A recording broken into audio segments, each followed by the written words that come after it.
नमस्कार, आदाब, सत श्री अकाल। इस वक्त हम मौजूद हैं महाराजगंज ज़िले में और पनियरा विधानसभा में मौजूद हैं। हमारे साथ पनियरा विधानसभा से समाजवादी पार्टी के उम्मीदवार जो संभवतः कि वो प्रयास कर रही हैं कि उनको टिकट मिले पनियरा से और चुनाव इस साल लड़े।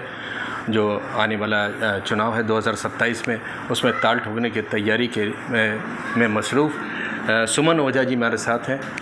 बहुत लंबा इनका राजनीतिक इतिहास रहा है, लगातार इनको विरासत में राजनीति मिली है। उसी विरासत को आगे बढ़ाते हुए इस जनरेशन को भी ये आगे लेकर के जा रहे हैं। आइए कुछ अनछुए पहलू पे हम उनसे बात करते हैं, क्या कुछ उनका कहना है, 27 को चुनाव के लेकर के क्या कहना है, पीडीए पर उनका क्या विचार है, क्या 27 में समाजवादी पार्टी पूर्ण बहुमत की सरकार बनाएगी या फिर से बीजेपी रिपीट करेगी।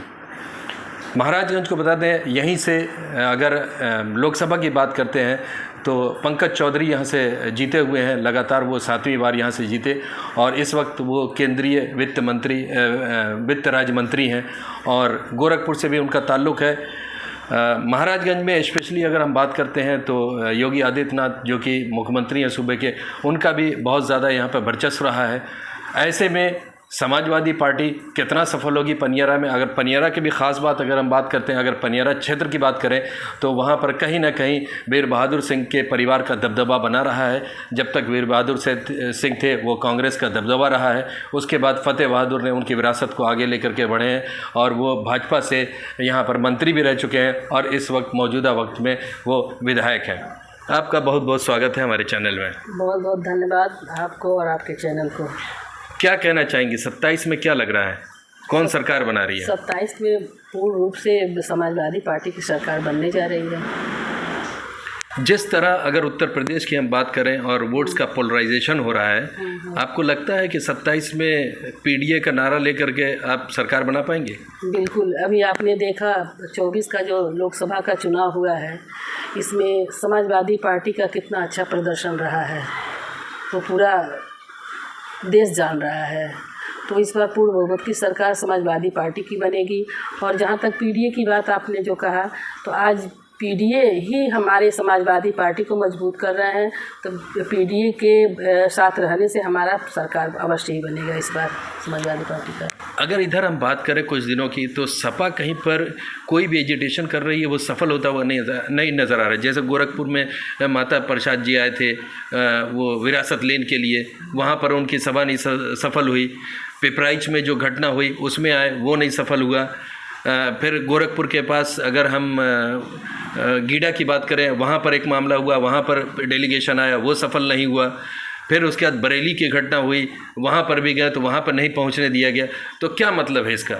इसका मतलब साफ आप देख रहे हैं, सरकार जो है जाने नहीं दे रही है, अपने तंत्र द्वारा उन्हें रोक ले रही है।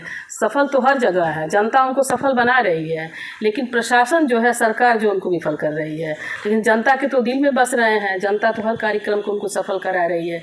अभी बरेली में जो आपने कहा कि उनका कार्यक्रम सफल है, कैसे नहीं हुआ? सारी बरेली में तो एंट्री ही नहीं मिली ना किसी भी, जो आपके कैसे मिलती उनको हाउस अरेस्ट कर लिया गया, वहाँ से जाने नहीं दिया गया। प्रशासन से तो लड़के जा नहीं सकते हैं, वो हम लोग का ये काम नहीं है। कानून व्यवस्था बिगाड़ने का हम लोग का नहीं काम है। नहीं, मौलाना मोहिबुल नदवी और इकरा हसन ये लोग तो वहाँ बॉर्डर तक पहुँच गए थे, वहाँ से इनको वापस किया गया। तो उन लोगों ने सोचा कि सबसे पहले नेता विपक्ष को ही हम क्यों नहीं वहाँ अरेस्ट कर लेते हैं। तो उन्होंने माता प्रसाद पांडे जी को अरेस्ट कर लिया और उन लोग को भी वहाँ तक नहीं जाने दिए, वहीं अरेस्ट कर लिए उन लोग को भी। उनको पता है कि अगर ये जाएंगे तो जनता इनके साथ है, लोग इनके साथ हैं, तो ये हर कार्यक्रम में सफल होंगे। इसलिए पहले ही वो अपने तंत्र को लगा दे रहे हैं प्रशासन को। तो भाई प्रशासन से हम लड़के कानून व्यवस्था तो हम बिगाड़ेंगे नहीं। आइलम मोहम्मद पे ही विवाद हुआ था। अगर बरेली की बात करें और कानपुर की बात करें और लखनऊ में सुमैया राणा को डिटेन कर लिया गया, कानपुर के अंदर डिटेन किया गया लोगों को। आपका क्या मानना है, ये विवाद था इस तरह का कि इसको पोलराइज किया जाए या एक विशेष समुदाय के खिलाफ इसको खड़ा किया जाए? मेरा मानना ये है कि देखिए, अगर उन्होंने लिख ही दिया आई लव मोहम्मद, तो उसमें सरकार को चाहिए कि भाई अपने प्रशासन द्वारा, अपने पुलिस प्रशासन से वहाँ उनको समझा बुझा करके दोनों पक्ष को किनारे कर देना। आज इतना बड़ा हादसा हुआ है बरेली में और हर जगह हो रहा है, तो ये देश के लिए अच्छा काम नहीं हो रहा है। हम तो अपने देश को बांट रहे हैं, हिंदू मुस्लिम हर बिरादरी में बांट रहे हैं। जब देश आज़ाद हुआ तो क्या हिंदू मुस्लिम सिख ईसाई सभी लोग तो देश को आज़ादी को दिलाने में अपने संघर्ष को पूरा किए। तो इसमें सरकार नाकाम है, वो अपने कानून व्यवस्था को बना ही नहीं पा रही है। ऐसा नहीं है कि मार देने से, इनकाउंटर कर देने से ही हम कानून व्यवस्था बनाएंगे। बहुत तरीका है कानून व्यवस्था बनाने के लिए। तो क्या ये सरकार जो है समाजवादी के खिलाफ है? तो साफ दिख नज़र आ रहा है समाजवादी के खिलाफ। समाजवादी के खिलाफ नहीं है, हमको लग रहा है कि हर लोगों के खिलाफ है, आने वाले जनरेशन के खिलाफ है। आज हमारा जनरेशन क्या सीखेगा? जो ये मार काट हो रहा है, अभी आपने माननीय मुख्यमंत्री जी का भाषण आप सुने होंगे, वो क्या कह रहे हैं मैं तो नहीं कह सकती हूँ मीडिया पे। और अगर वो प्रदेश के इतने बड़े पद पर हैं सूबे पर, और उनके भाषण में इस तरह की बातें आ रही हैं, तो ये कहीं ना कहीं हमारे आने वाली पीढ़ी के लिए ये बहुत ख़तरनाक समय आएगा। अगर बुलडोज़र की बात करें तो सुप्रीम कोर्ट ने भी कहीं ना कहीं रोक लगा रखा है बुलडोज़र के ऊपर कि बुलडोज़र नहीं चलना चाहिए, नाहक किसी के ऊपर नहीं चलना चाहिए, लेकिन कहीं लगाम दिख नहीं रहा बुलडोज़र का, हर जगह इस्तेमाल हो रहा है। तो इसको क्या कहा जाए? जब कानून व्यवस्था उनके हाथ में है और सबसे बड़ी हमारी न्यायपालिका है, जब उस पर हमारे मुख्यमंत्री जी अमल नहीं कर रहे हैं, तो हम इसके विषय में क्या कह सकते हैं? हम नहीं क्या कह सकते। सरकार न्यायपालिका के ऊपर है?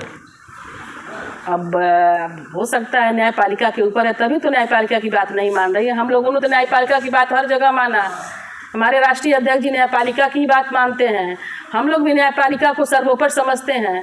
हो सकता है उनका अपना सोच है, अपनी नज़रिया है, हम उस पर कुछ नहीं कर सकते हैं। आज़म खान बहुत बड़ा मुस्लिम चेहरा, कम से कम समाजवादी पार्टी की अगर बात करें, 23 महीने के बाद जेल से बाहर आते हैं, 27 के चुनाव में कितना इफेक्ट डालेंगे?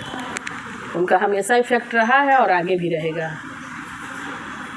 उनके पास न वोटिंग अधिकार है, न वोट कर सकते हैं, न चुनाव लड़ सकते हैं। कोई ज़रूरी नहीं है कि वोटिंग अधिकार हो तभी वो इफेक्ट कर सकते हैं। वैसे भी उनके पास बहुत लोग हैं, बहुत उनका पूरे प्रदेश में उनका नाम है, लोग हैं, वो करेंगे वोट जो करना होगा। एक क्रोनोलॉजी हम समझना चाहते हैं। हाँ। कि लगातार मुख्तार के साहबजादे रिलीज़ हुए, उसके बाद रिजवान रिलीज़ हुए, रिजवान सोलंकी, इरफान सोलंकी, उसके बाद हाँ। उसके दूसरे दिन इरफान सोलंकी रिलीज़ हुए, उसके पहले आज़म खान रिलीज़ हुए। क्या चल रहा है? कहीं मैच फिक्सिंग तो नहीं है ये बीजेपी और एसपी की? नहीं, ऐसा नहीं है। देखिए, जो सही है वो सही है। सत्य जो है परेशान हो सकता है, लेकिन पराजय नहीं हो सकता है।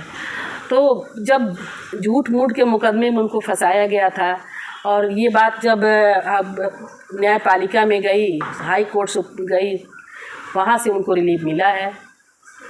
आज़म खान को या इरफान सोलंकी को, जिनको भी मिल रहा है वो हाई कोर्ट से ही मिल रहा है, न्यायपालिका ही दे रही है उनको। एक तरफ ये इल्ज़ाम लगता है कि न्यायपालिका के ऊपर जो है इस वक्त सरकार है, दूसरी तरफ न्यायपालिका का फैसला आ रहा है, उसको भी सरकार मान रही है, लोग रिहा हो रहे हैं। तो क्या समझा जाए? कहीं ना कहीं ये मैच फिक्सिंग तो नहीं है? नहीं, मैच फिक्सिंग हम तो नहीं कहेंगे, इसलिए नहीं कहेंगे, हम तो भरोसा करते हैं न्यायपालिका पर, तो हम ऐसा नहीं कर सकते हैं। चलिए आपके क्षेत्र की बात करते हैं, पनियरा। हाँ। पनियरा जहाँ पर लगातार वीर बहादुर सिंह का वर्चस्व रहा है, उनकी फैमिली का वर्चस्व रहा है, उनकी विरासत को लेकर के मुख्यमंत्री रहे हैं, केंद्रीय मंत्री रहे हैं, उनकी विरासत को लेकर फतेह बहादुर आगे बढ़ रहे हैं। कितना मुश्किल होगा, कितना चुनौतीपूर्ण होगा पनियरा से आपको चुनाव लड़ना?